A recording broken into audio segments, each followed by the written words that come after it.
नमस्कार दोस्तों, Alisa success point online format पे मैं इशफाक खान आप सभी का स्वागत व हार्दिक अभिनंदन करता हूं। आज की इस क्लास में हम डिस्कशन करेंगे रीट मेंस सेकंड ग्रेड या फर्स्ट ग्रेड या राजस्थान या इंडिया लेवल की कोई भी एग्जाम जहां पर ईडियम और प्रोवर्ब से संबंधित क्वेश्चन पूछे जाते हैं, उनके लिए ये महत्वपूर्ण क्लास साबित होने वाली है, क्योंकि हम यहाँ पर इसको टोटल हिंदी अर्थ के साथ पढ़ेंगे। तो स्टार्ट करते हैं आज की इस क्लास को। देखिएगा, पहला क्वेश्चन क्या है। पहला क्वेश्चन आपसे पूछा है टू पे ऑफ ओल्ड स्कोर्स। क्या क्वेश्चन पूछा है?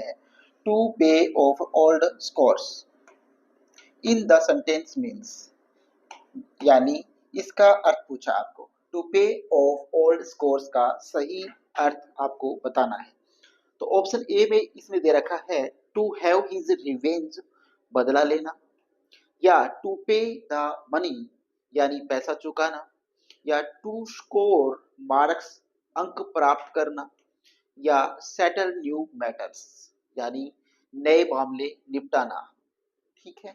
अब देखिएगा, टू पे ऑफ ओल्ड स्कोर जो है इसका हिंदी अर्थ क्या होता है वो जानते हैं। वो क्या होता है?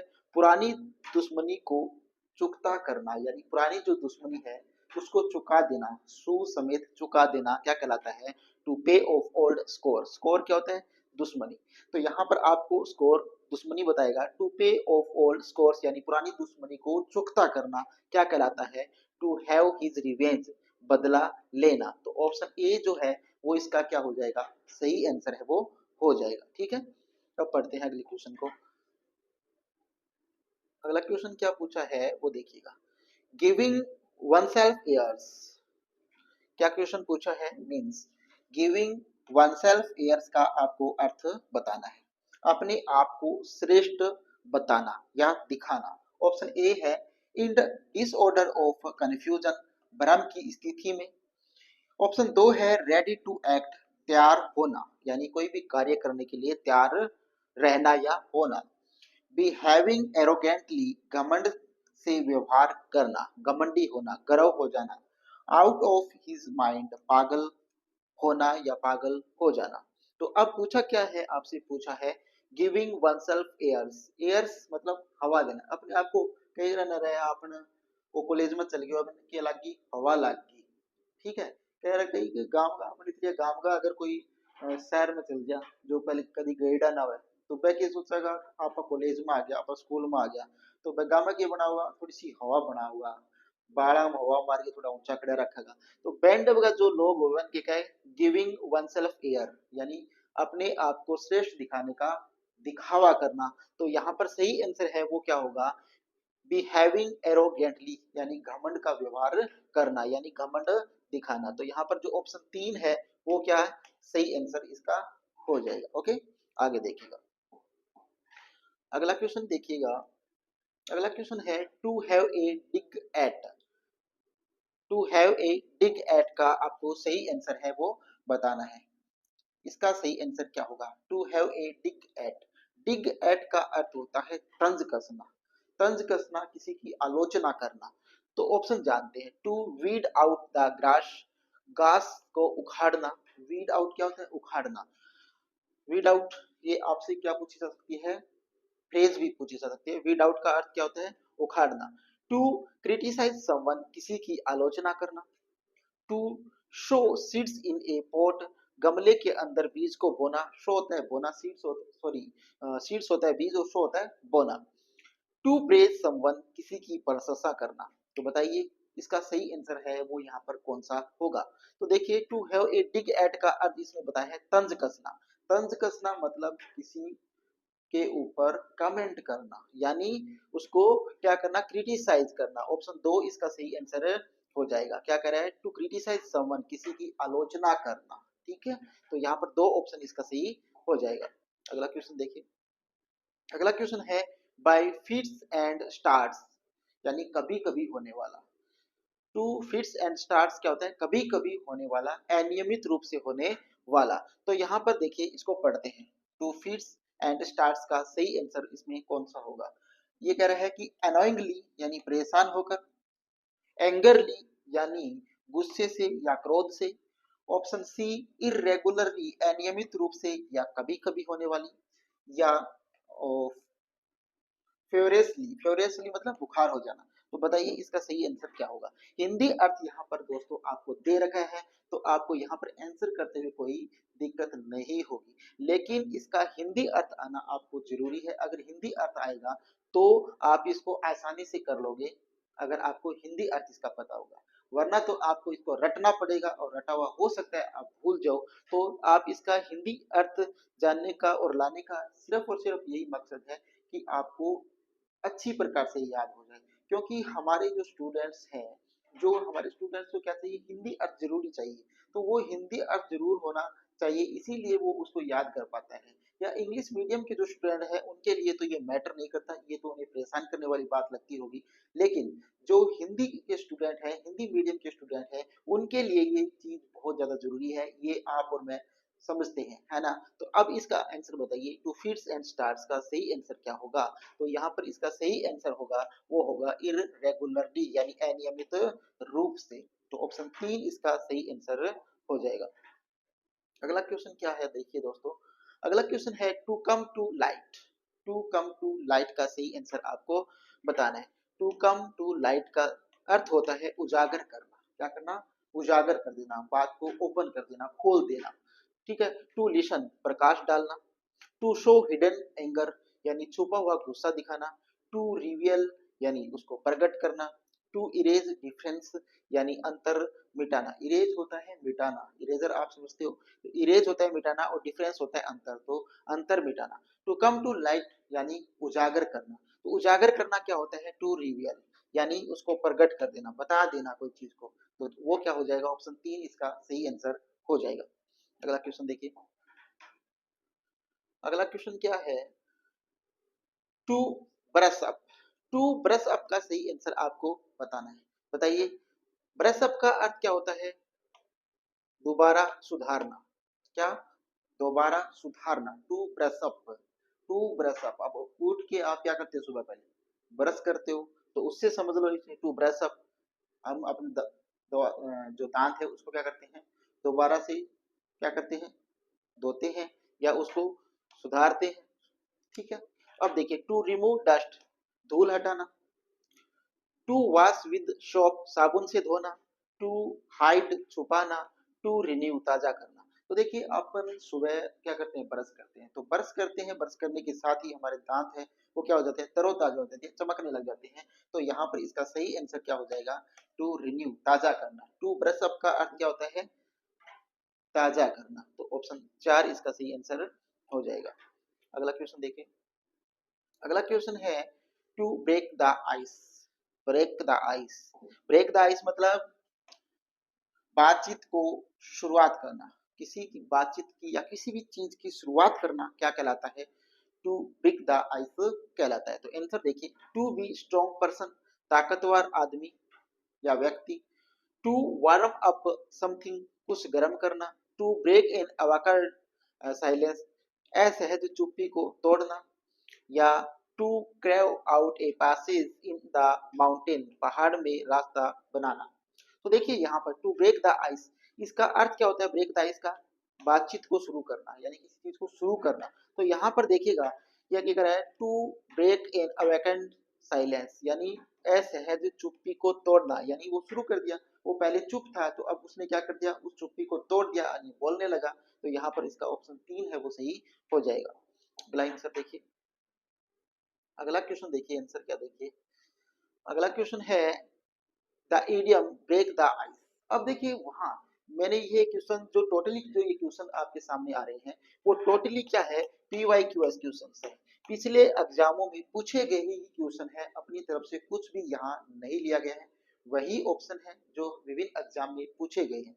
तो किसी एग्जाम में जो पिछला क्वेश्चन था उसमें वो उसके आंसर थे या वो इसके ऑप्शन थे, अब किसी और एग्जाम में इसी क्वेश्चन को लिया गया है लेकिन यहाँ पर इसका आंसर कुछ डिफरेंट तरीके से दिया गया है, इसीलिए इस आंसर को, इस क्वेश्चन को फिर से लिया गया है। तो देखिएगा, the break the ice, break the ice का सही अर्थ क्या होता है, शुरुआती संकोच खत्म करना, ठीक है, यानी शुरुआत करना किसी चीज की। तो removal the initial initial hesitation, शुरुआती संकोच को दूर करना, आंसर मिल गया।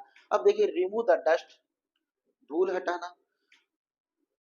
क्लियरिंग द ड्यू, ओस हटाना, इंसल्टिंग समवन, किसी का अपमान करना। अब देखिए यहाँ पर, वहां पर तो कुछ और आंसर था, और यहाँ पर देखिए removal the initial hesitation. Initial क्या होता है? शुरुआती या प्रारंभिक। हेजिटेशन होता है संकोच, उसको संकोच को हटाना, जो शुरुआती जो संकोच था उसको हटाना क्या कहलाता है? ब्रेक द आइस कहलाता है। ठीक है, अगला क्वेश्चन देखिए। अगला क्वेश्चन क्या है? To smell a rat, to smell a rat, smell a rat का सही आंसर आपको बताना है। स्मेल ए रैट का हिंदी अर्थ होता है किसी गड़बड़ी का अंदेशा होना, किसी भी गड़बड़ी का अंदेशा होना यानी संदेह होना। To smell a rat. Option पढ़ते हैं। टू डिटेक्ट बैड स्मेल, खराब गंध महसूस करना। टू मिसअंडरस्टैंड यानी गलत समझना। टू सस्पेक्ट ए ट्रिक यानी चालाकी का संदेह होना। टू सी हिडन मीनिंग, छुपा हुआ अर्थ देखना। अब देखिए यहाँ पर टू स्मेल ए रैट, इसका हिंदी अर्थ क्या बता रहा है? किसी भी बात की गड़बड़ी करने का अंदेशा होना, यानी कोई अंदेशा मिलना, कोई संदेश मिल जाना, कोई संकेत मिल जाना, तो गड़बड़ी करने का। गड़बड़ी का मतलब क्या हुआ? चालाकी। टू सस्पेक्ट ए ट्रिक, तो सीधा सा बात यहाँ पर ध्यान रखना, सस्पेक्ट संदेह करना। तो स्मेल ए रैट का अर्थ होता है सस्पेक्ट करना, संदेह करना। ठीक है, तो यहाँ पर ऑप्शन 3 इसका सही आंसर है। अगला क्वेश्चन देखिए। अगला क्वेश्चन है स्लैट डेज मीन्स युवा अवस्था के अनुभवहीन दिन। क्या कह रहा है? ये स्लैट डेज क्या होता है? युवा अवस्था के अनुभवहीन दिन क्या कहलाते हैं? स्लैट डे कहलाते हैं। इसका सही आंसर जानते हैं। डे ऑफ वनस यूथफुल अनएक्सपीरियंस यानी युवा अवस्था के अनुभवहीन दिन। ऑप्शन 2 है day of वनस old age experience, बुढ़ापे के अनुभव के दिन। ऑप्शन 3 है डे ऑफ अब्सटेनिंग फ्रॉम वाइस यानी बुराइयों के दूर करना, बुराइयों को दूर करना। Day of full of hatred for all, सभी के लिए नफरत भर देना। तो बताइए क्या अर्थ होगा slate a day? Slate days का अर्थ होता है क्या? Day of वनस youthful and experience यानी युवा अवस्था के अंदर अनुभवहीन दिन क्या कहलाता है? स्लैट डेज कहलाता है। अगला क्वेश्चन आप देखिएगा। अगला क्वेश्चन क्या है? द इडियम पूछा है at one's finger tips means. अब देखिए फिंगर टिप्स से समझिएगा। The at one's finger tips, तो फिंगर टिप्स से क्या समझे आप? हम अपनी भाषा में बोलते नहीं है क्या कि उसको तो अंगुलियों पर याद है। अरे आपका कहीं कराना है क्या बहन, तो अंगुलियां पर याद करा के कोई भी चीज बता दे कि यार कोई कई अंगों पर गाँव में देखा या अपना सपाटी में देखा कि वह कोई चीज ना रट ले तो भूल बहुत भयंकर तरीके रट ले। तो बहन आपा के कहा क्या बन दो यार अंगुलियां पर रट रखी है या चीज। ठीक है, बन तो idiom one word synonym antonym से सारा की है अंगुलियां पर रट रखी है, तो मतलब बहन की नॉलेज है, बहन की ज्ञान है। तो अब देखियो पूरी जानकारी होना। एट वंस फिंगर टिप का अर्थ क्या होता है? पूरी जानकारी होना। टू टेक रिवेंज, बदला लेना। टू शेम समवन, किसी को शर्मिंदा करना। रीडली अवेलेबल नॉलेज, पूरी जानकारी तुरंत उपलब्ध होना या पूरी जानकारी होना, सीधी सी बात है। बैलेंस ऑन फिंगर्स यानी उंगलियों में संतुलन बनाना या करना। तो यहाँ पर सही आंसर आपको मिल गया होगा रीडली अवेलेबल नॉलेज यानी ऑप्शन 3 इसका क्या है? सही आंसर है। ठीक है, आगे देखिएगा। अगला क्वेश्चन है टू ड्रॉ ए लाइन। अब तो इसी से समझ गए हो, आगे हो गया आप ड्रॉ ए लाइन। अरे कहीं से अगर लड़ाई हो जाए तो कई को नहीं कि मैं यार लाइन खींच दी, पुरानी टाइम में कहती मैं लाइन खींच दी तो पार करके दिखा दी, लक्ष्मण रेखा है या लक्ष्मण रेखा खींच दी मैं, अब तू पार करके दिखा दे तेरा में हिम्मत है तो कई कराना है। तो बाई बात है सीमा निर्धारित कर दी, सीमा निर्धारित करना। टू बी स्टेन, सख्त होना।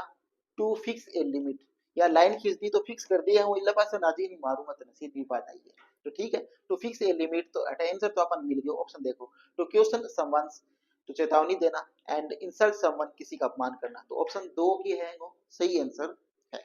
आगे देखिए। अगला क्वेश्चन की है टू ब्रेक द आइस। ये फिर से ये क्वेश्चन आ गया है क्योंकि ये किसी ना किसी एग्जाम में फिर से पूछा गया है और मैंने वहीं पर इसी को उठा लिया फिर से। हाँ, यहाँ पर आंसर आपको अलग मिलेगा, वहां पर अलग मिला था। ठीक है, तो देखिएगा टू ब्रेक द आइस यानी असहज चुप्पी तोड़ना। इसका अर्थ क्या होता है? चुप्पी तोड़ना, यानी सीधी सी बात है किसी बात की शुरुआत करना ही क्या कहलाता है? ब्रेक द आइस कहलाता है। आंसर देखिए टू बी वेरी स्ट्रॉन्ग, बहुत ताकतवर होना। टू ब्लास्ट ए क्वारल, झगड़ा शुरू करना। टू ब्रेक एन अवैकड साइलेंस, ऐसे चुप्पी को तोड़ना, टू बिकम कूल, ठंडा होना। तो आंसर आपको यहाँ पर मिल गया ऑप्शन 3, यानी टू ब्रेक एन अवैकड साइलेंस, यानी ऐसा चुप्पी को तोड़ देना।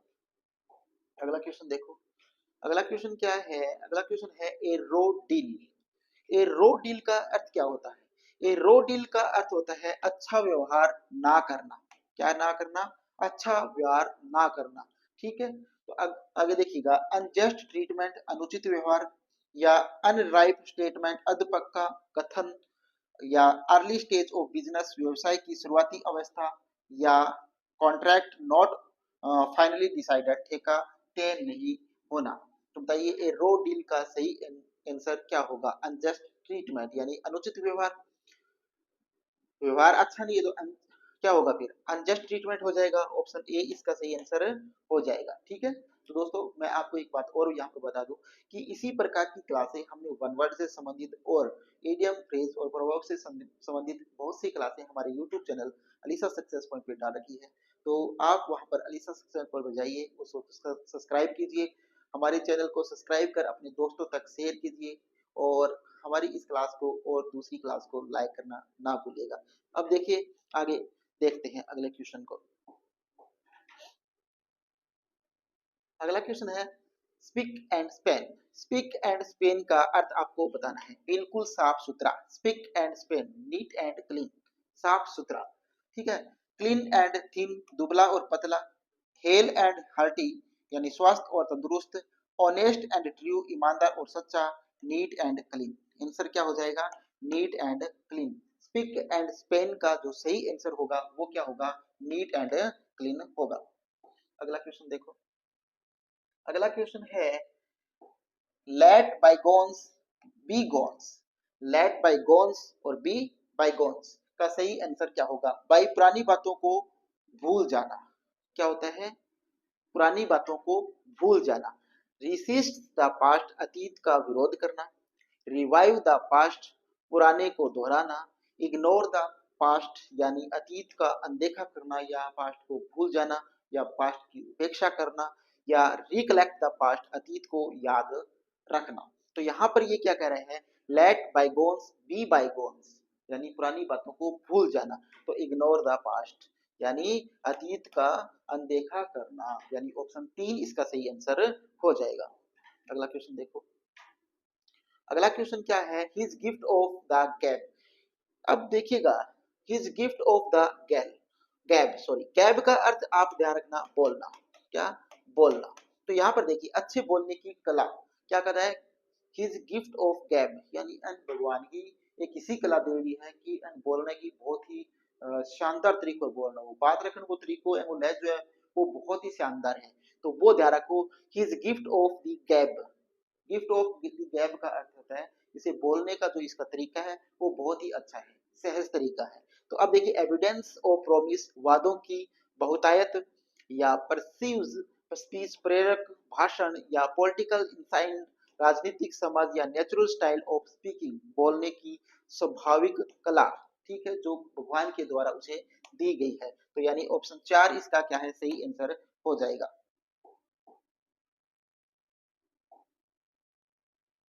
अगला क्वेश्चन देखो, अगला क्वेश्चन है always in high speed.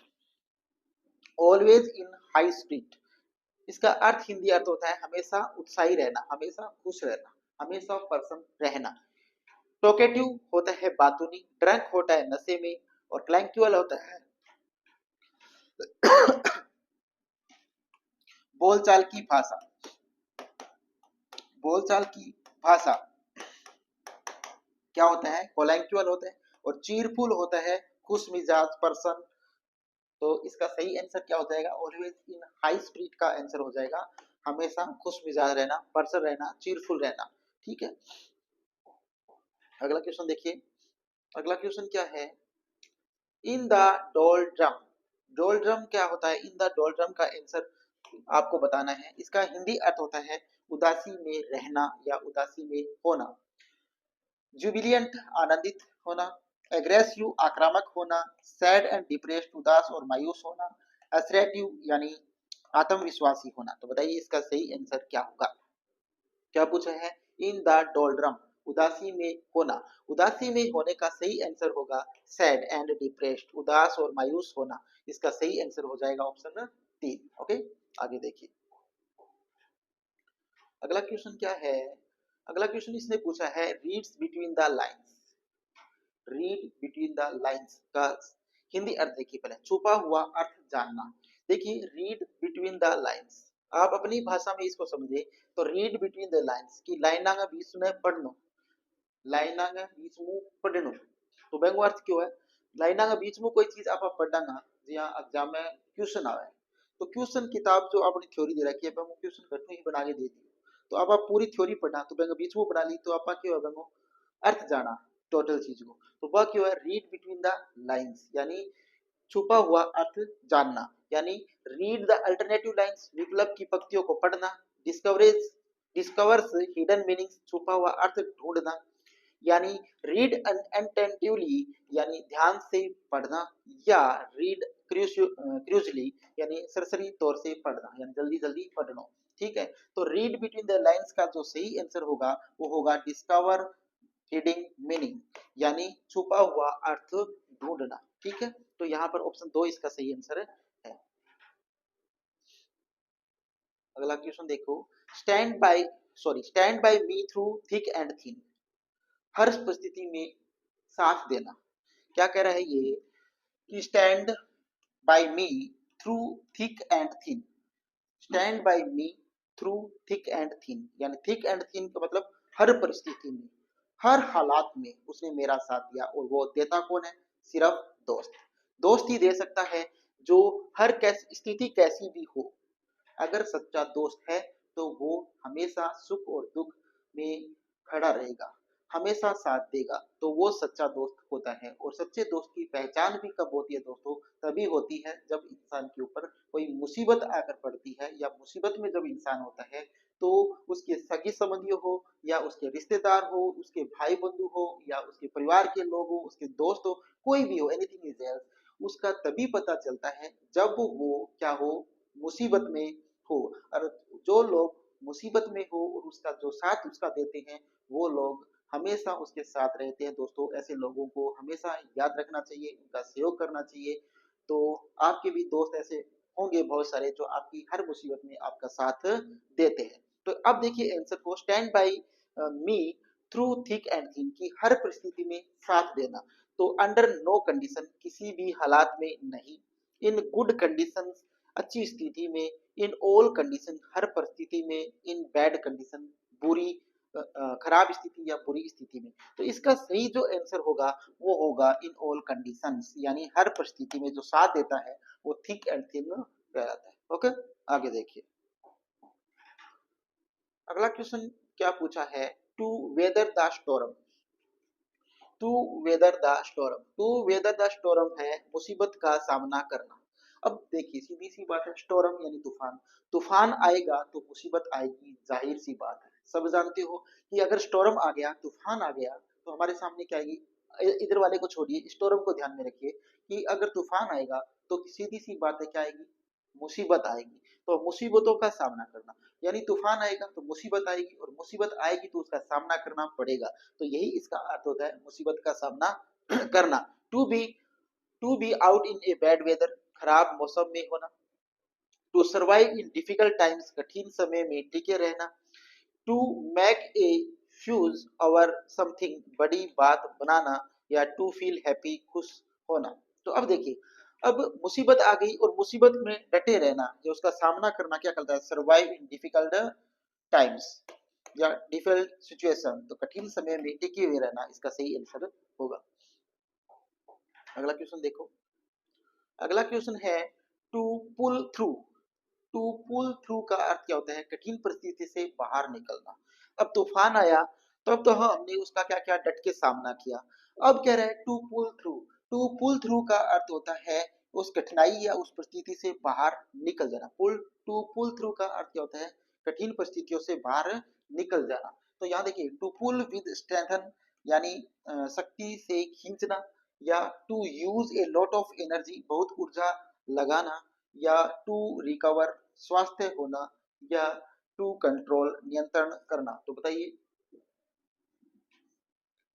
To pull through का सही आंसर यहाँ पर क्या होगा? कठिन परिस्थितियों से बाहर निकलना यानी रिकवर होना, स्वास्थ्य होना। कठिन परिस्थितियों से बाहर निकलना मतलब रिकवर होना उसका। तो यहाँ पर 3 ऑप्शन इसका सही हो जाएगा। अगला क्वेश्चन है a fish out of water. A fish out of water यानी मछली है वो पानी से बाहर आ गई। तो पानी से अगर बाहर मछली आएगी तो स्थिति कैसी होगी? असामान्य स्थिति होगी। तो असामान्य स्थिति में होना, समझ गए ना? अगर मछली है तो वो पानी में रहती है, अगर उसको पानी से बाहर निकलेगी तो वो क्या हो जाएगी? असामान्य स्थिति में आएगी, तड़पने लगेगी, तो उसकी स्थिति क्या हो जाएगी? असामान्य। तो यहाँ पर देखिए अब face to face with death, मौत मौत के सामने। In want of a house, घर की कमी। डिटरमाइंड टू लिव, जीने का हौसला। या इन ए स्ट्रेंज सिचुएशन यानी एक अजीब स्थिति। तो यह कि असामान्य स्थिति या अजीब स्थिति एक ही बात है ना। तो यहाँ पर क्या हो जाएगा? ऑप्शन 4 सही हो जाएगा। इन ए स्ट्रेंज सिचुएशन, अजीब स्थिति में होना।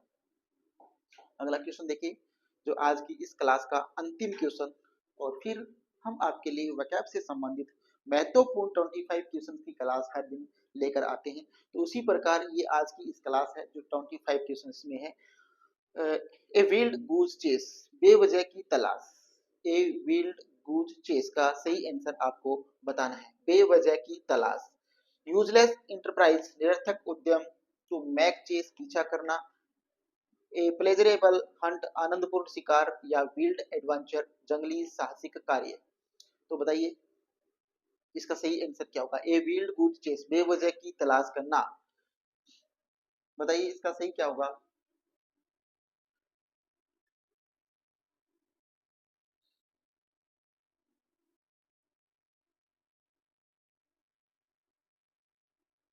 इसका सही आंसर क्या होगा? यूजलेस इंटरप्राइज, निरर्थक उद्यम। यानी बे उद्देश्य का कोई काम करना जिसका कोई अर्थ ही नहीं है। निरर्थक मतलब जिस जिस काम का कोई अर्थ ही नहीं निकलना, वो काम करना क्या कहलाता है? ए विल्ड गूज चेस कहलाता है। यानी जो भी काम कर रहे हो उसका कोई महत्व ही नहीं है। ठीक है, अब समझे कि ए विल्ड गूज चेस का अर्थ यहाँ पर कि ऐसी चीज आप जो पढ़ रहे हो उस चीज में से कोई क्वेश्चन एग्जाम में आना ही नहीं है। तो उसी को क्या बोलोगे? ए विल्ड गूज चेस यानी निरर्थक चीजों को पढ़ना, बेवजह की चीजों को पढ़ना जो आपके एग्जाम में काम ही नहीं आने वाली है, लेकिन ये काम में आने वाली है। इसको अच्छी प्रकार से पढ़िएगा, क्लास को रिपीट करके फिर से देखिएगा, इसको अच्छी प्रकार से देखिए, याद कीजिएगा, क्योंकि दोस्तों ये क्वेश्चन वही है जो प्रीवियस एग्जाम में पूछे गए हैं किसी ना किसी एग्जाम में। तो इस क्लास को आप ज्यादा से ज्यादा लाइक कीजिए और हमारे YouTube channel Alisa success point को सब्सक्राइब कीजिए और अपने दोस्तों तक शेयर कीजिए और हमारे हौसले